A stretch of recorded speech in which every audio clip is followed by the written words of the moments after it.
some basic concepts of chemistry.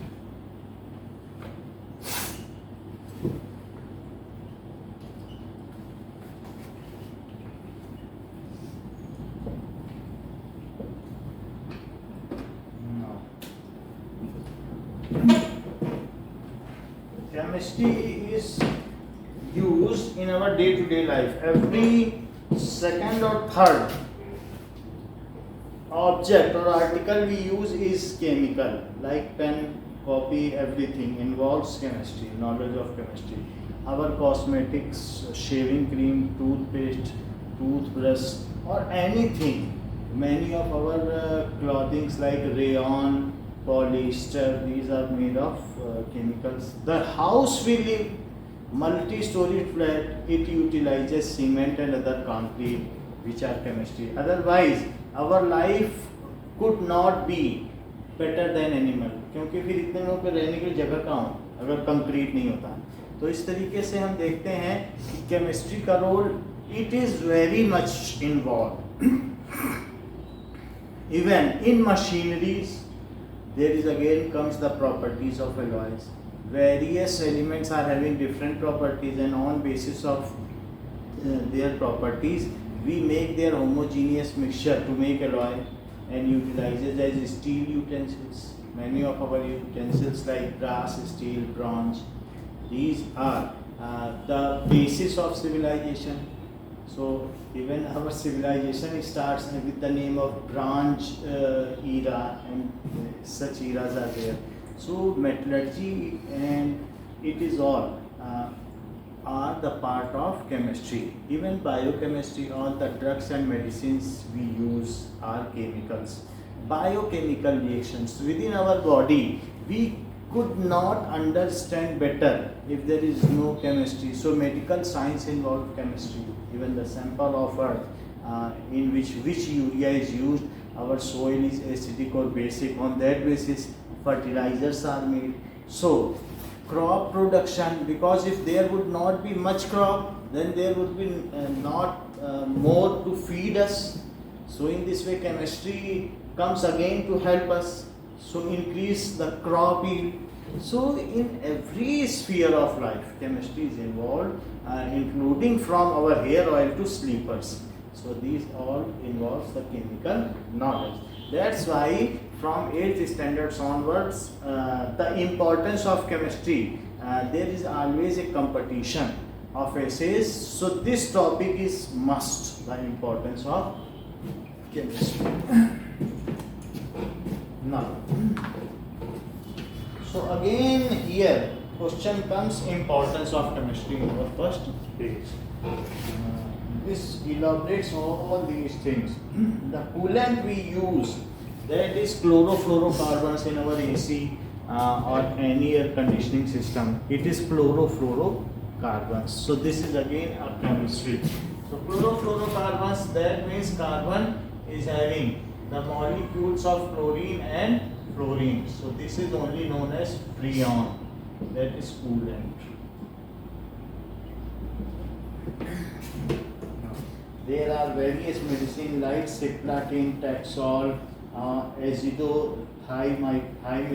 and there are various things, medical science and all involves like this. Now, nature of matter.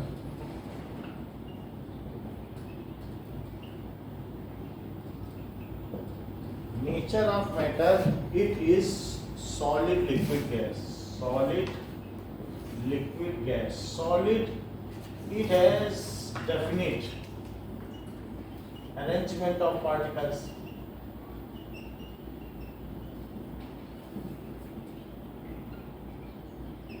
So solid particles have definite arrangement in which particles are tightly clinched with each other. These are clinched with each other. और इनका कोई ना कोई order pattern होता ही है.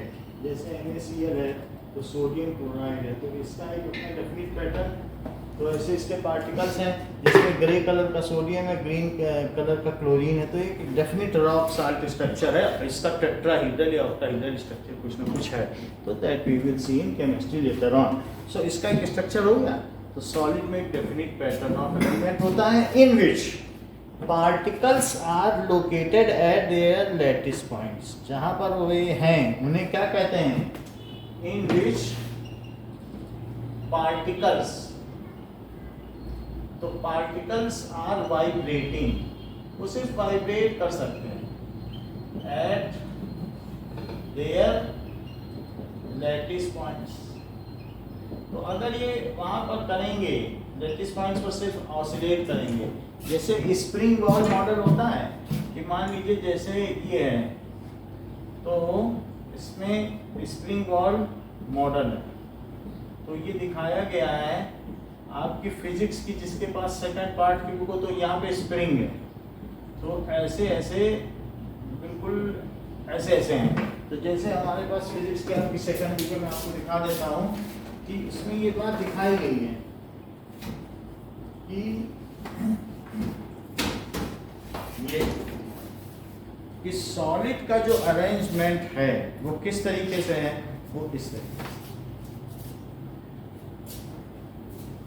समझ में आया?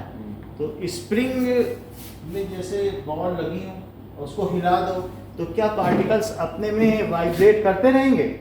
सो they are vibrating at their point. तो वैसा ही यहाँ कुछ है, तो अपनी जगह हिलते डुलते तो रहते हैं, बट लेकिन they are not allowed to move from their place, वो अपने प्लेस से हट नहीं सकते। तो इस मॉडल का क्या नाम होता है? Spring ball model. तो ये स्प्रिंग है, तो ऐसा मॉडल है, तो इसमें इनका शेप है और उनके ऑसिलेशन से अगर आप उसको बैंड करो तो साउंड भी आएगा, क्योंकि वो और ऑसिलेट करेंगे। और कोई भी चीज अगर ऑसिलेट होती है और वो 20 ऑसिलेशन से ज्यादा अगर ऑसिलेशन कर देती है, तो फिर क्या हम उसे सुन सकते हैं? Banging sound. हमारे ईयर्स की जो कैपेसिटी है सुनने की, वो 20 हर्ट्ज यानी 20 ऑसिलेशन पर सेकंड से 20,000 ऑसिलेशंस पर सेकंड तक की हमारी रेंज ऑफ हियरिंग कैपेसिटी है। जब मैं इसको बैंग करूंगा तो पार्टिकल ऑसिलेट करेंगे, उनका ऑसिलेशन बढ़ जाएगा, तो हम सुन पाते हैं, तो उसे सोनोरोसिटी कहते हैं, यानी गुंजन। गूंजते हैं कि नहीं, घंटे को बजाओ गुंजन की आवाज आती है। तो इस तरीके से वे अपने लैटिस पॉइंट्स पर हैं। तो पार्टिकल्स कहाँ पर हैं? अपने लैटिस पॉइंट्स पर। तो इसको कहेंगे ये लाइक स्प्रिंग बॉल मॉडल, ऐसे हैं। देयर शेप इज डेफिनिट, तो इनका शेप कैसा है? डेफिनिट है, और इनका साइज भी वेल डिफाइंड है, बाउंड्रीज वेल डिफाइंड है कि यहाँ पे सॉलिड खत्म हो रहा है, और वॉल्यूम भी डेफिनिट है।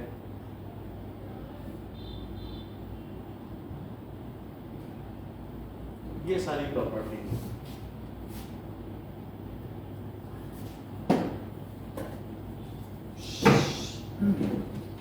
so their shape, size, volume is definite, or boundaries are well defined, well defined। इनमें जो दो पार्टिकल के बीच का अंतर है, तो वो 2 angstrom.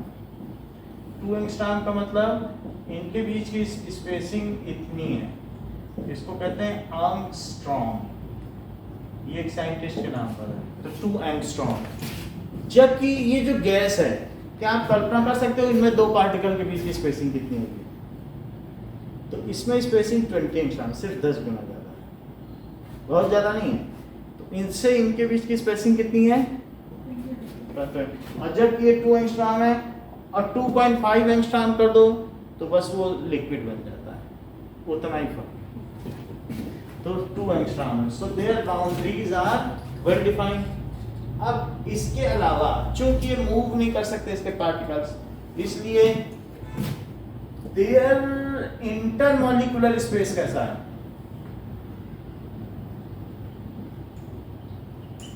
Their intermolecular space is very less।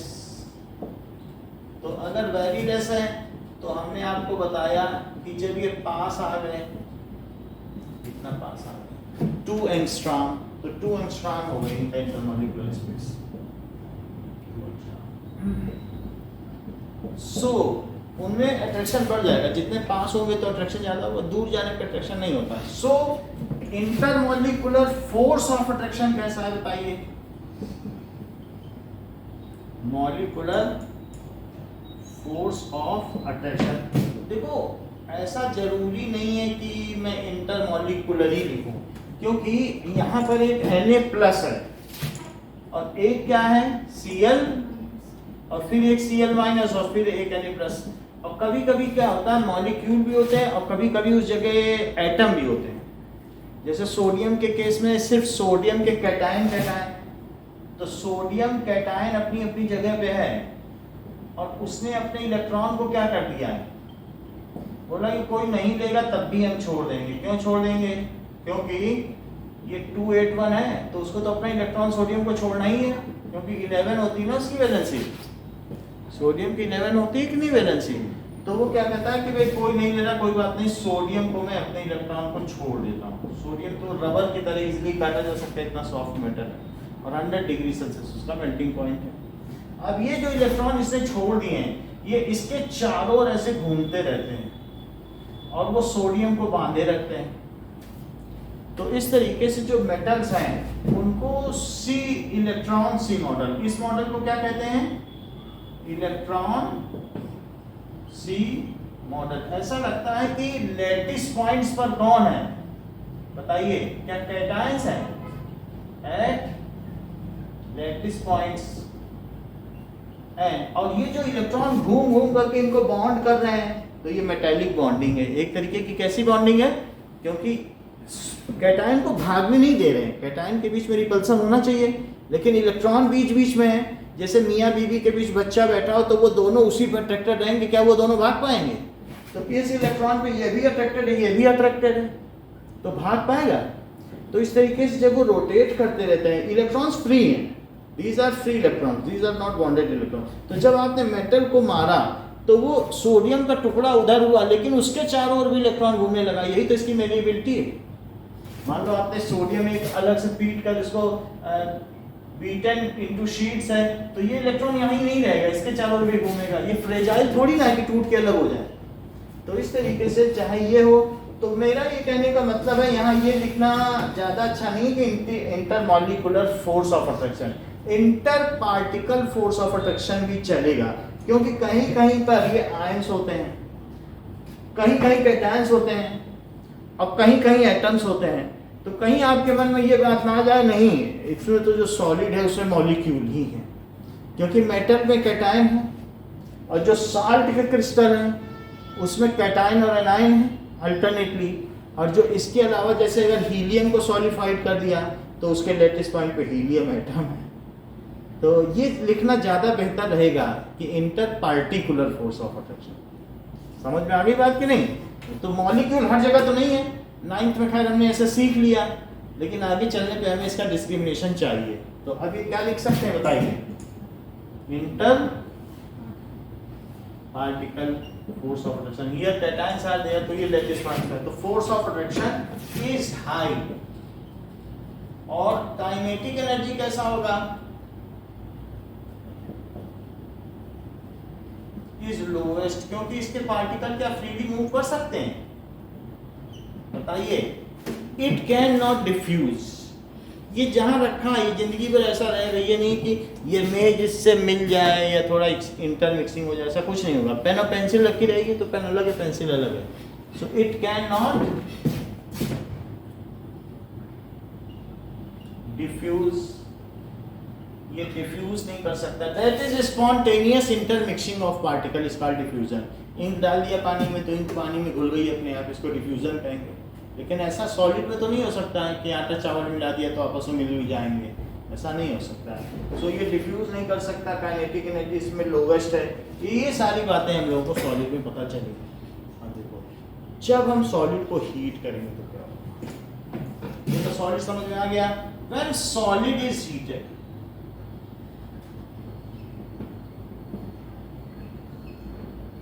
then expands. हाँ, इट्स पार्टिकल्स, ये तो बात सही है कि इनमें जो है थर्मोडायनेमिक एक्सपेंशन होगा या थर्मल एक्सपेंशन होगा, सॉलिड बढ़ जाएगा, एक्सपेंशन तो होगा ही। और जब solid is heated then it gains heat, जब हीट करोगे तो its particle gains kinetic energy and they start vigorously vibrating, वो अपनी जगह पे तेजी तेजी से हिलने लगेंगे।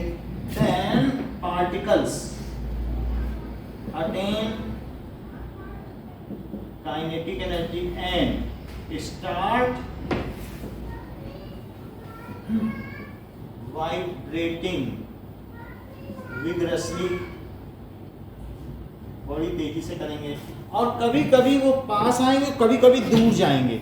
अगर जब दूर जाएंगे then they manage to break their bonds, तो उनके बीच में जो ये force of attraction, so they manage to overcome the force of attraction and leave their latest points. तो अगर बहुत तेजी से कोई हिलने लगे, सब लोग हाथ पकड़ें और सब हिलें, तो दो चारों के तो हाथ ऐसे ही छूट जाएंगे। तो इस तरीके से एट सर्टन थर्मल एनर्जी, जब उनके पास इतनी एनर्जी हो जाए, सफिशिएंट थर्मल एनर्जी जब वे गेन कर लें, so at certain thermal energy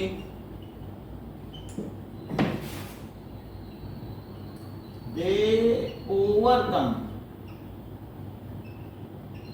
the force of attraction between particles,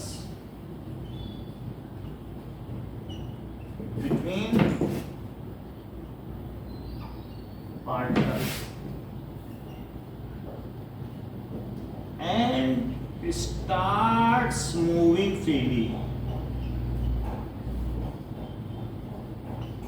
within their surface, वे अपनी surface with in their surface में वे मूव करने लगेंगे। तो ये जो पार्टिकल्स हैं, अब ये सब ये मूव कर रहे हैं लिक्विड में, ऐसे फ्रीली मूव कर रहे हैं, तो ये मूवमेंट हो रहा है। ऐसे बहुत सारे कंजस्टेड है, ऐसा नहीं कि एक ही हो। लेकिन जो यहाँ का पार्टिकल है वो बाहर नहीं जा सकता, क्योंकि उसको अंदर के पार्टिकल के अपनी तरफ अट्रैक्ट किए हुए हैं, बाहर नहीं जा सकता। तो नेट अट्रैक्शन अंदर है, बाहर तो गैस है, बाहर तो गलती से एकाध होगा तो होगा, वो अट्रैक्ट करेगा, वो भी भरोसेमंद नहीं भाग ही जाएगा। तो ये तो अट्रैक्ट किए, तो इसलिए उसे सरफेस के अंदर ही रहना है, क्योंकि अंदर 10 पार्टिकल अट्रैक्ट कर रखे हैं, हाथ पकड़े हैं, तो बाहर कैसे चला जाए कोई। तो इसलिए विद इन देयर सरफेस में क्या करेंगे बताइए, विद इन देयर सरफेस को करेंगे, and it is solid is converted into liquid state. तो ऐसी स्थिति में क्या होता है, solid is converted into liquid state and solid is converted into liquid state. The temperature at which solid is converted into liquid state at atmospheric pressure, ये atmosphere है, इसमें प्रेशर का भी योगदान है कि प्रेशर पड़ता है तो उसके हिसाब से टेम्परेचर बदलता जाता है। इस कॉल्ड इट्स मेल्टिंग पॉइंट, इस पे बदलता है। The temperature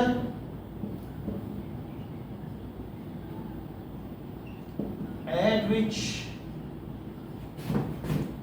solid is converted into liquid state at atmospheric pressure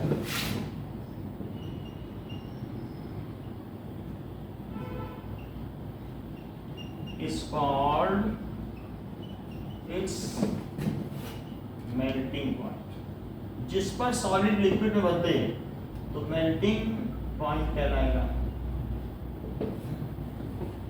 अब ये during inter conversion of state what ever heat is given, मान लो जैसे कि ये है और इसमें बर्फ के टुकड़े ऐसे पड़े हुए हैं और इसको मैंने हीट देना शुरू किया।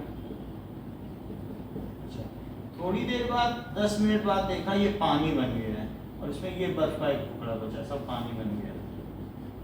तो बोलो ये 10 मिनट के बाद हुआ है, उसका इसका टेम्परेचर ज्यादा होगा किसका, राइट वाला, बता निशा, 9th में तो पढ़ा है, राइट वाले करेक्ट हो गई। जैसा अनीशा ने कहा कि दोनों का इक्वल होगा, यही आपने भी बोला। क्यों आपने ऐसा बोला? क्योंकि आपको जैसा अभी हमने बताया वो ध्यान से सुन रहे थे, इसीलिए आपने कंक्लूड किया सर दोनों का इक्वल होगा। आपने क्या सुना कि during inter conversion of state, या 9 की बात ध्यान में आ गई होगी, दो में से कुछ है क्या? या तो अभी जो हमने बोला वो ध्यान में आया, या 9th आपने पढ़ा हाँ during inter conversion of state what ever heat is supplied is totally utilized for breaking the bonds between particle and not for raising temperature. This heat is called hidden heat or latent heat, and that's why it is the constant temperature. The constant temperature 9th की definition याद है तो वहाँ लिखा रहता था constant temperature, melting point constant है, melting करते रहो जब तक आखिरी टुकड़ा भी बर्फ का इसमें है। तो आपके दादाजी बोलेंगे बेटा चिंता न करो, अभी भी आपकी पेप्सी उतनी ही ठंडी है, अभी ये आखिरी बर्फ का टुकड़ा ये बता रहा है कि तुम्हारी पेप्सी अभी भी 0 डिग्री। अच्छा उनका भी वही मत। तो क्या लिखें बताइए? During inter conversion of state, जब क्या होता है बताइए? स्टेट में बदलाव होता है। Then whatever heat is supplied, जो उसको हीट दी जाती है, that is totally utilized, किसमें वो बदल जाती है? now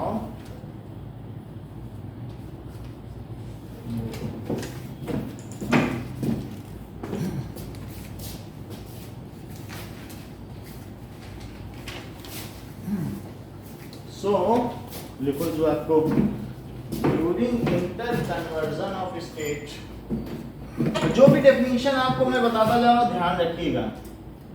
कांस्टेंट टेम्परेचर जैसे मैंने मेल्टिंग पॉइंट बताई, during inter conversion of state,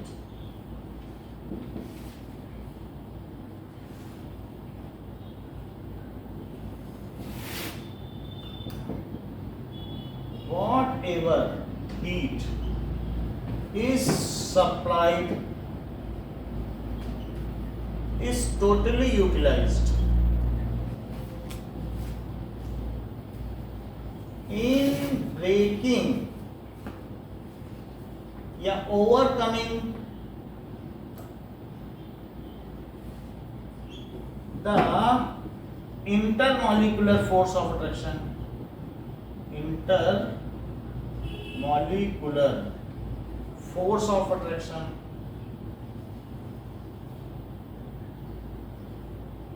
and not for raising its temperature, raising its, it is called latent heat। तो जो उसको हीट दी जाती है during inter conversion of state, इस सेंटेंस को एक बार आप फिर से बोलिए।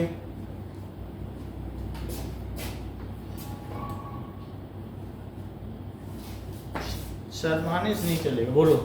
During interconversion of states, whatever heat is supplied is utilized to utilized in overcoming the intermolecular attraction between molecules, between particles. ठीक This है, is known as latent heat. ठीक है, and not for raising its temperature, this is called hidden heat or latent heat। हमने heat तो दी, temperature बढ़ानी, तो लोग को कहेंगे कहाँ गई हीट, कहाँ गई हीट? अरे उसका स्टेट चेंज हो गया, उन्होंने एक दूसरे में धक्का मुक्की की, हाथ से एक दूसरे को हटाया, अभी भागे थोड़ी, भागते तो टेम्परेचर भी बढ़ता, अभी तो पहले हाथ बॉन्ड तोड़ेंगे। What does it mean by melting point?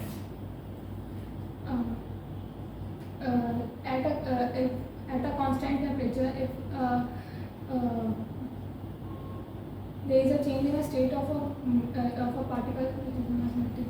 The constant temperature at atmospheric pressure at which solid is converted into liquid is called its melting point। समझ में आई बात नहीं? What is electron sea model? बताना चाहिए ऐसे। आप कुछ चीज मन में मत रखो, यार कौन से 2 लोग ये छिपाना किसी में छिपाइए ना, जो भी पढ़ाया जा रहा है उसे बताइए। सो एक बार इलेक्ट्रॉन सी मॉडल का भी डेफिनेशन ठीक है।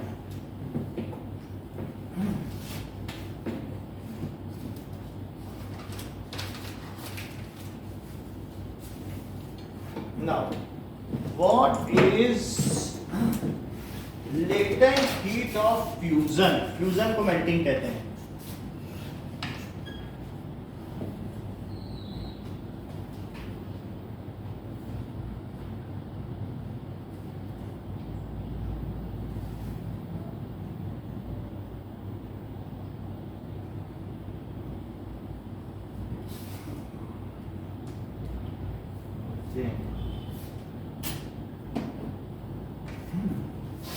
ये तो सिर्फ लेटेंट हीट की डेफिनेशन बताई। ओके, 2 चीजों में और अंतर बताइए, दैट इज टेम्परेचर और हीट। सो टेम्परेचर और हीट में पुष्कर अंतर क्या समझते हो? अपने मन से बोलो, फिर हम उसको करेक्ट करेंगे। कुछ अपने विचार रखो। टेम्परेचर जैसे अभी आप बताओ। हीट इसे प्रोवाइड की जाती है किसी भी सॉलिड को चेंज करने के लिए, लिक्विड में चेंज करने के लिए हीट को प्रोवाइड किया जाता है। और टेम्परेचर जो नॉर्मल एटमॉस्फेयर में रहता है, it is measure of degree of hotness of body, कि कोई भी चीज कितनी गर्म है। हॉटनेस और कोल्डनेस, हॉटनेस ही है, कोई भी चीज है। कोल्डनेस सिर्फ 0 केल्विन है, 0 केल्विन के ऊपर हर चीज हॉट है, उसमें कितनी हॉटनेस बढ़ती चली जाए। 0 केल्विन एब्सोल्यूट टेम्परेचर है जो कभी तक किसी ने नहीं देखा। उसके आगे अगर आइस भी है तो वो हॉट ही है, ड्राई आइस भी हॉट ही है, क्योंकि वो किसी एक टेम्परेचर से बहुत आगे है, मतलब 200 केल्विन पर है, उसके पार्टिकल भी ऑसिलेट कर रहे हैं। सो टेम्परेचर क्या है? जब हम कहते हैं कि भाई ये -40 डिग्री सेल्सियस इसका टेम्परेचर है आइस का, इसका मतलब है ये 0 केल्विन से बहुत आगे आ गई, या 200 केल्विन टेम्परेचर, ये -40 डिग्री सेल्सियस। समझ आए कि नहीं? तो 0 के अलावा सब उसके ऊपर जितना है वो सब क्या है? टेम्परेचर। उतनी काइनेटिक एनर्जी, कुछ ना कुछ काइनेटिक एनर्जी हर पार्टिकल के पास है, चाहे वो ड्राई या ऐसी क्यों ना। हीट क्या होती है? It is dynamic form of energy, it is dynamic form of energy, that is the energy which is transferred from one body to other is called heat. जितनी एक से दूसरे में गई वो हीट है। ये कह नहीं सकते कि दिस बॉडी कंटेन्स हीट, ये सेंटेंस ही अपने आप में गलत है। हीट किसी में कंटेन्ड नहीं होती है, जितनी एक बॉडी से दूसरे सिस्टम में गई, एक सिस्टम से उसे हीट। इट इज, इसीलिए यहाँ हीट कहा गया है, क्योंकि जो दी गई वो हीट है। It is dynamic form of energy. The energy which is transferred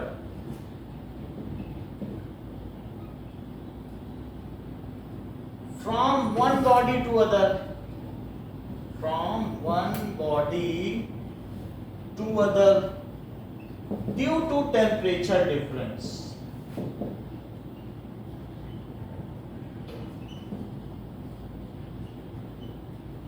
is called heat। इसे कहेंगे हीट। जैसे कि अगर मान लीजिए ये 4000 डिग्री सेल्सियस पर है और ये 200 डिग्री सेल्सियस पर है, और अगर इन दोनों को कनेक्ट कर दिया जाए तो हीट हायर बॉडी से इसमें चल जाएगी, और मान लीजिए इससे इसमें 10⁻² जूल एनर्जी गई, तो इसलिए हीट कितनी हुई?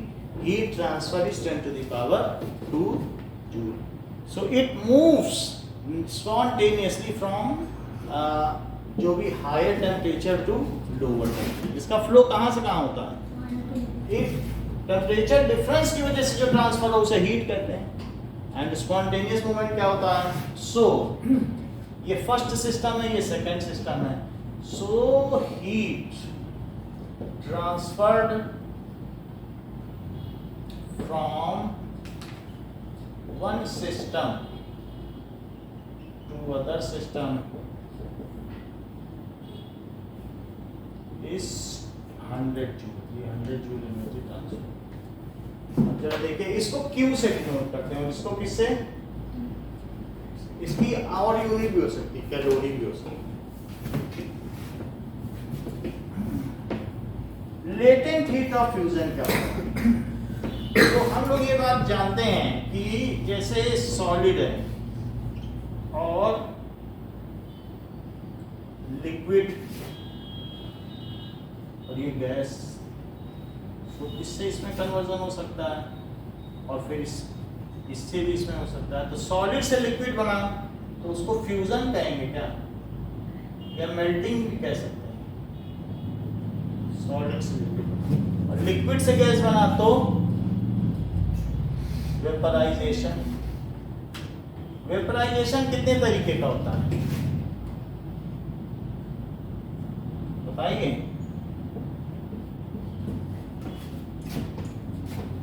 बोलो, बताना चाहिए था. बॉइलिंग और इवेपरेशन.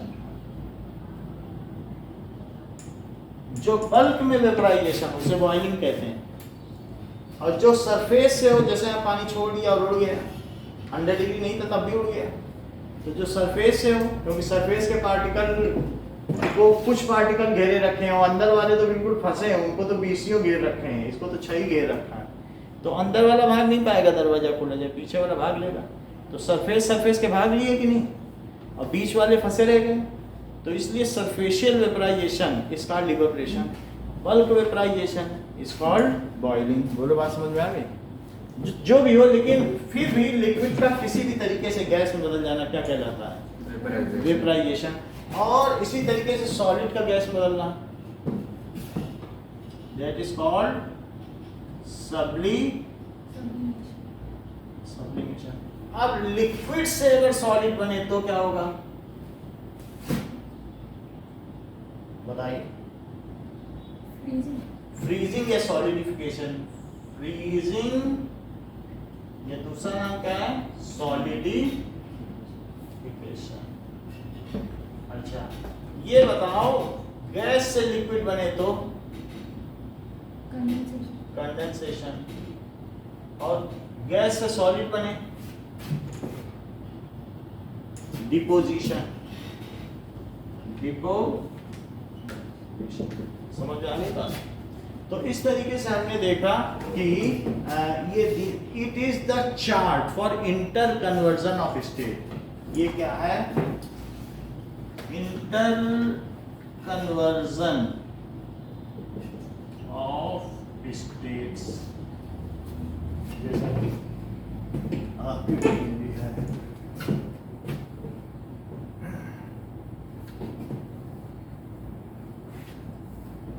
अब देखिए कि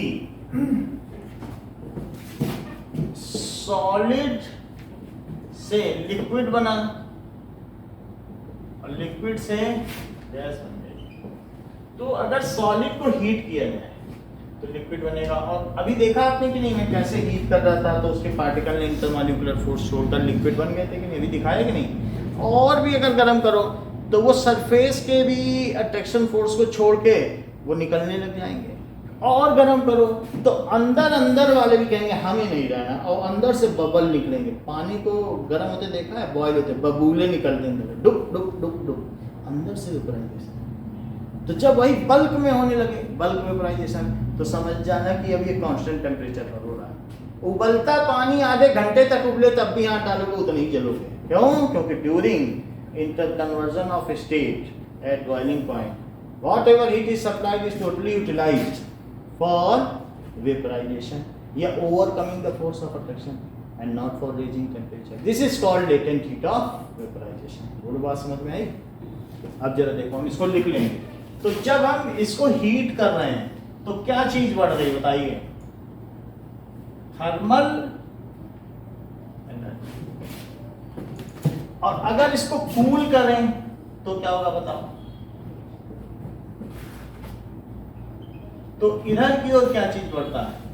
intermolecular force of Attraction. Intermolecular force of attraction बढ़ता है. So there is several interplay between thermal energy and intermolecular force of attraction. इन दोनों के बीच में रस्साकसी का खेल तो चलता ही रहता है. Several interplay. When thermal energy dominates, then the state will be, Gas. and if intermolecular force dominates, then Solid. सही बात. अब जरा देखो, what does it mean by latent heat of fusion? Fusion क्या मेल्टिंग को कहते हैं, ठीक है.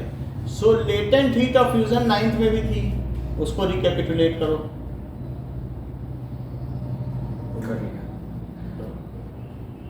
It is the temperature at temperature क्या लेना है बोलिए. लेटेंट हीट की बात हो रही है, अब टेम्परेचर कह रहे हैं. Amount of heat is required to convert 1 kg solid into liquid at its melting point at atmospheric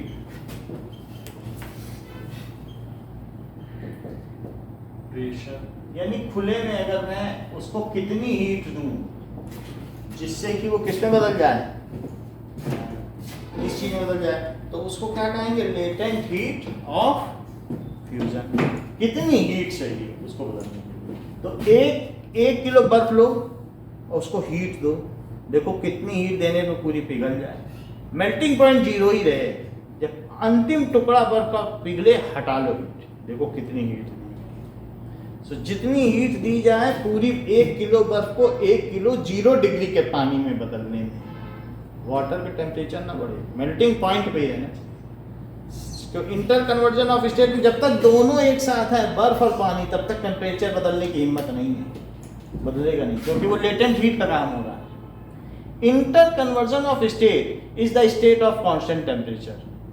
at that state temperature does not rise और फॉल. समझ में आएगी? चलो,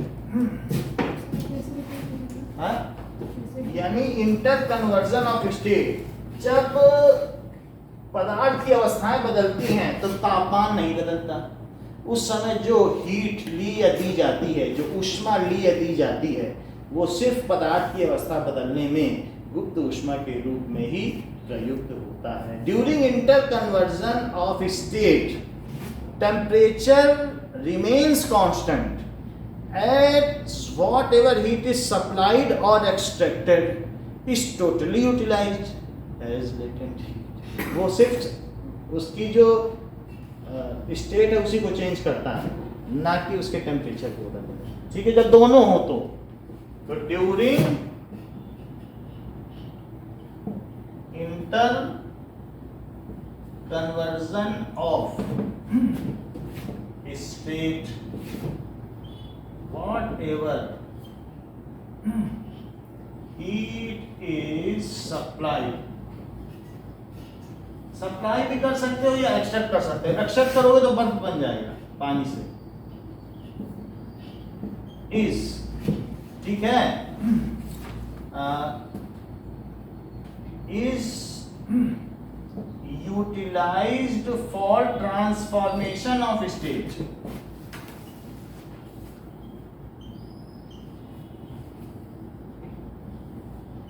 And not for changing temperature.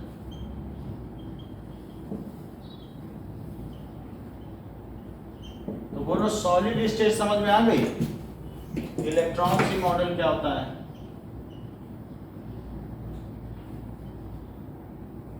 Electron sea model का मतलब है कि in case of metal के केस में क्या होता है? These are better donors, these are better donors. of electron. So in case of electron, in case of metal, they donate, या it donates, donate कर देता है या sets free its valence electron, ठीक है, sets free its valence electron which moves freely, वो पूरे bulk में खूब उन्मुक्त अवस्था में घूमता रहता है, which moves freely throughout bulk, पूरे में घूमता रहेगा, ठीक है, and binds, और किसको बाइंड करेगा, the metal cation, कौन से मेटल कैटायंस, चाहे Na+ हो या Ca2+ हो, present at its lattice point, at its lattice,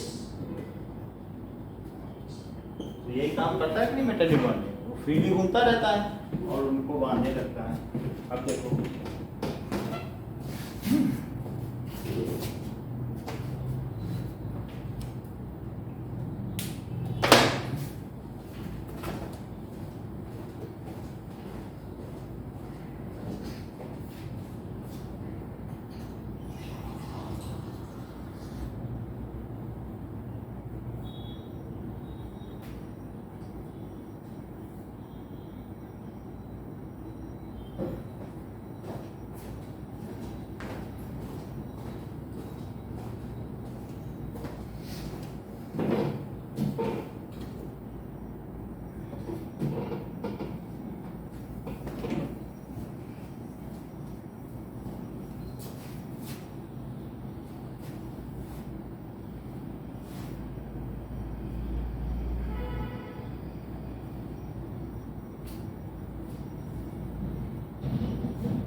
हो गया।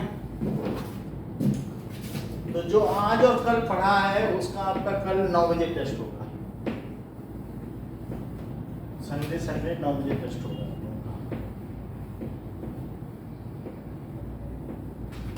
लिक्विड स्टेट,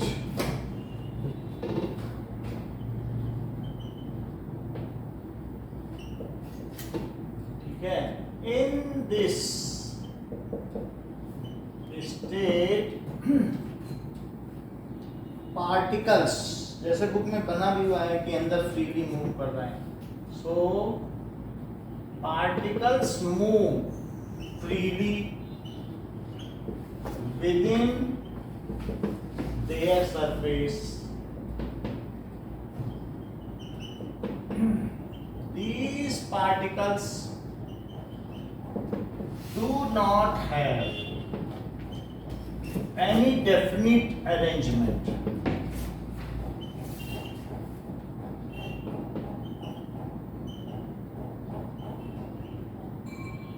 इनका कोई डेफिनेट अरेंजमेंट नहीं हो सकता. So liquid has no definite shape, no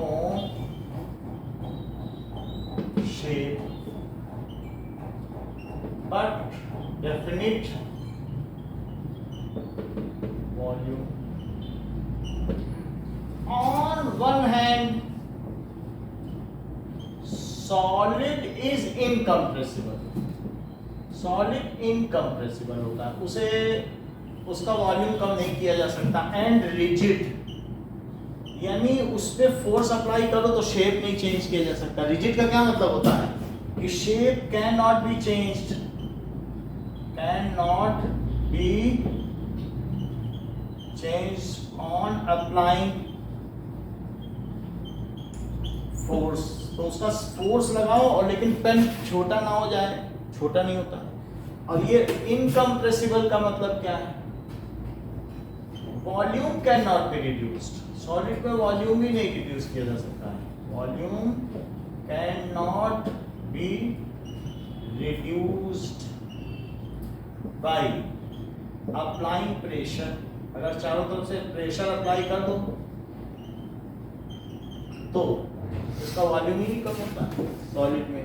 और रिजिड भी है, ना शेप चेंज होगा ना वॉल्यूम कम होगा. और लेकिन लिक्विड में क्या होगा? On one hand solid is incompressible and rigid, but liquid क्या होते हैं? Liquids are very little compressible.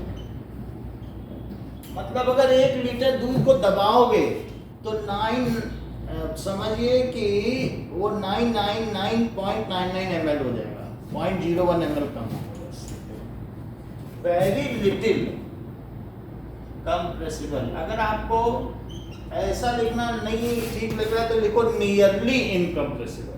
एक वो भी सेंटेंस बनता है, तो ये भी ठीक है. Least compressible. And fluid. Fluid का क्या मतलब है? वो रिजिड है, ये फ्लूइड है. If boundaries are removed, then they can flow. If boundaries are removed,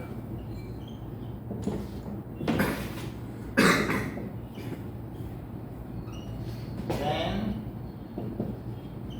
they can flow freely. वो freely move कर सकता है. इस तरीके से लिक्विड क्या हुआ? लिटिल कंप्रेसिबल है.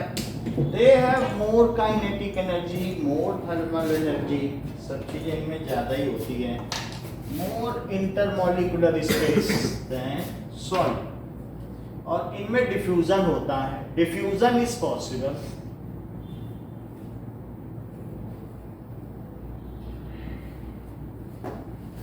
So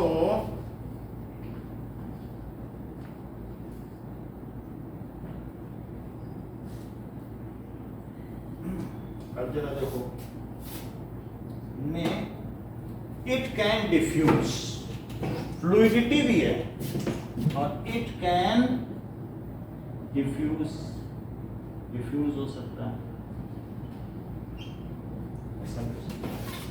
अच्छा, बाकी आप लोगों को मालूम ही है कि इंटरमॉलिक्यूलर स्पेस ज़्यादा है, थोड़ा सा ज़्यादा है, थोड़ा सा ज़्यादा है. अगर वो 2 एंगस्ट्रॉम है तो 2.5 एंगस्ट्रॉम. समझ में आया कि नहीं? और वो 20 एंगस्ट्रॉम है गैस में, वो काफ़ी ज़्यादा 10 गुना है. और साथ में इंटरमॉलिक्यूलर फोर्स ऑफ अट्रैक्शन थोड़ा सा कम. आप जगह देखिए, दैट इज बॉइलिंग पॉइंट. क्या होता है? वेपराइजेशन क्या होता है? Conversion of liquid into gas. Evaporation. That is surface vaporization.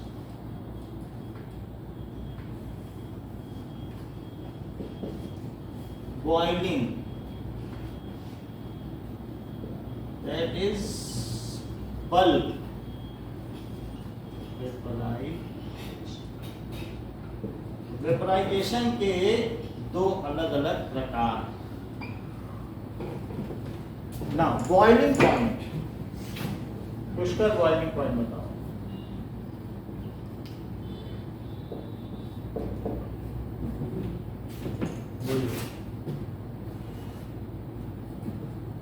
A point at which a liquid starts to vaporize at its maximum extent. ठीक है, अच्छा बताया, लेकिन और अच्छा चाहते हैं. Conversion of liquid into vapors at a constant temperature is known as boiling. और प्रेशर कहाँ गया? At atmosphere. The constant temperature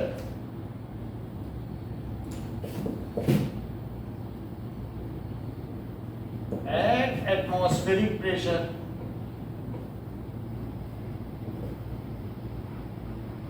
at which, ठीक है, boiling takes place या bulk vaporization takes place.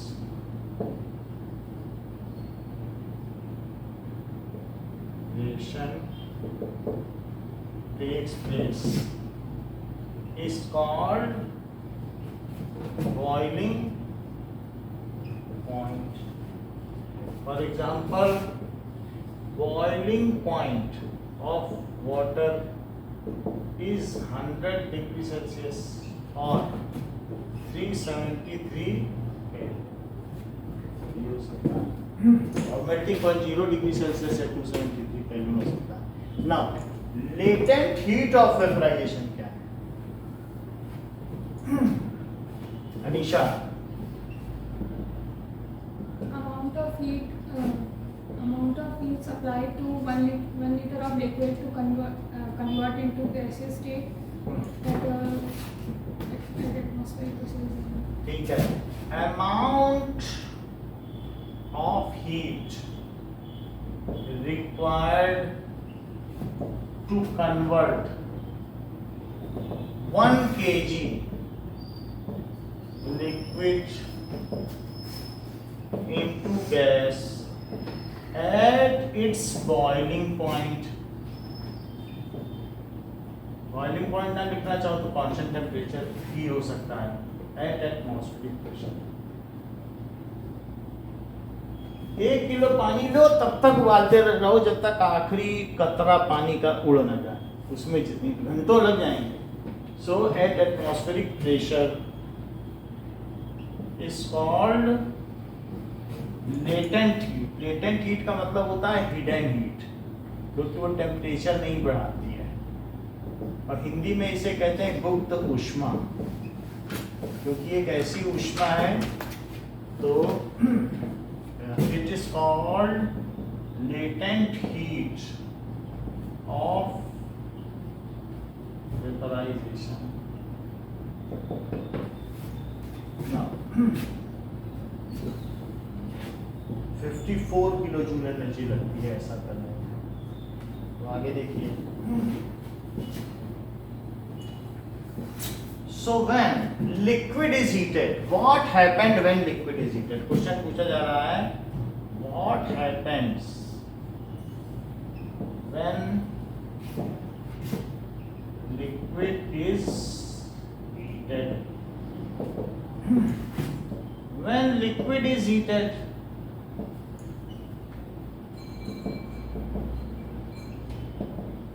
then particles starts gaining energy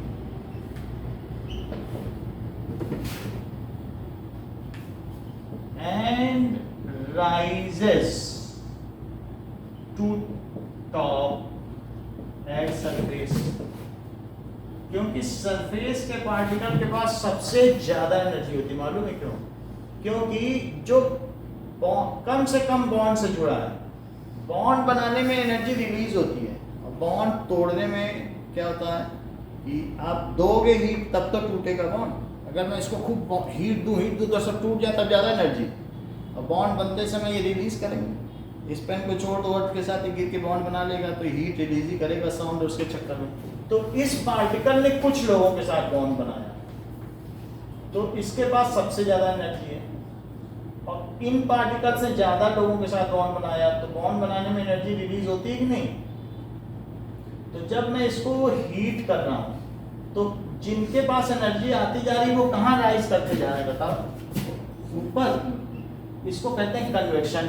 ऊपर का ठंडा पानी नीचे आ रहा है, नीचे की गर्म चीज ऊपर आ रही। हवा में भी यही होता है, अगर हवा गर्म होती है तो ऊपर उठती है। तो इस तरीके से and rises to top at surface पे चले जाते हैं। They further gain energy and overcome the force of attraction and escape. फिर ये क्या करेगा, एटमॉस्फेयर में चला जाएगा। जो surface particles further gain energy and manage to overcome force of attraction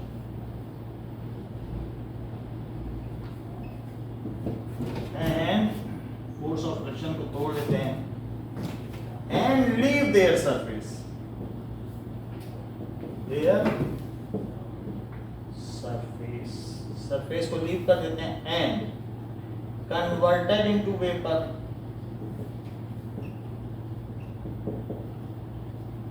जो चीज लिक्विड के साथ गैस है उसे वेपर कहते हैं, और जो सिर्फ गैस गैस है तब गैस है। जैसे हाइड्रोजन को गैस कहते हैं, लेकिन यहाँ पर वातावरण में पानी भी है और पानी के साथ वाटर के मॉलिक्यूल एयर में भी, तो वाटर को वेपर कहते हैं। जुपिटर में हाइड्रोजन की गैस फ्लो कर रही, तो वहाँ हाइड्रोजन को vapour.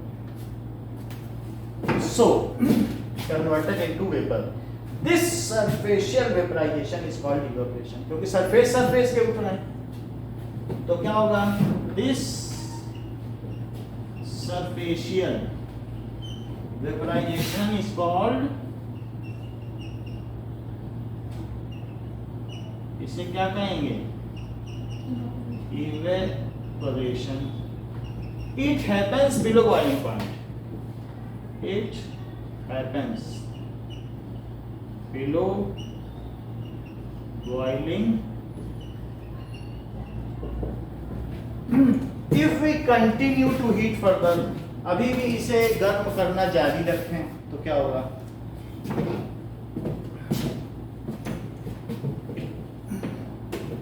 if we continue to supply heat further, if we continue supplying heat, then at certain temperature, एक ऐसा टेम्परेचर आ जाएगा, all particles gain so much energy that they vaporize wherever they are. वे जहां है वहीं से vaporise होने लगते हैं। वेपराइज wherever, नीचे पानी में देखा है कैसे गैस के पार्टिकल उठते हैं, बबल्स उठते हैं जब बॉइलिंग होती है। wherever they are, ठीक है। This bulk vaporization is called,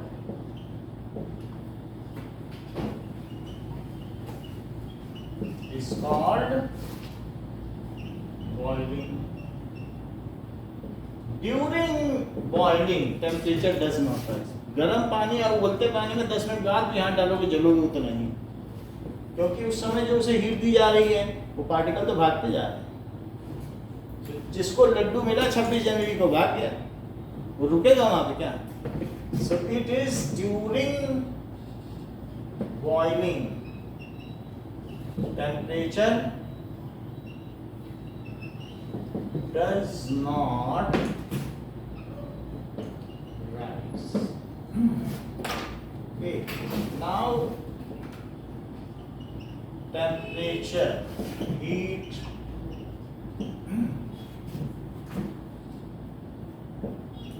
rigidity, compressibility, fluidity, boiling point, melting point,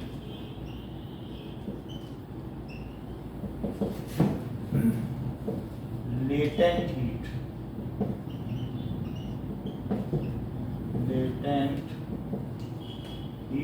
of vaporization,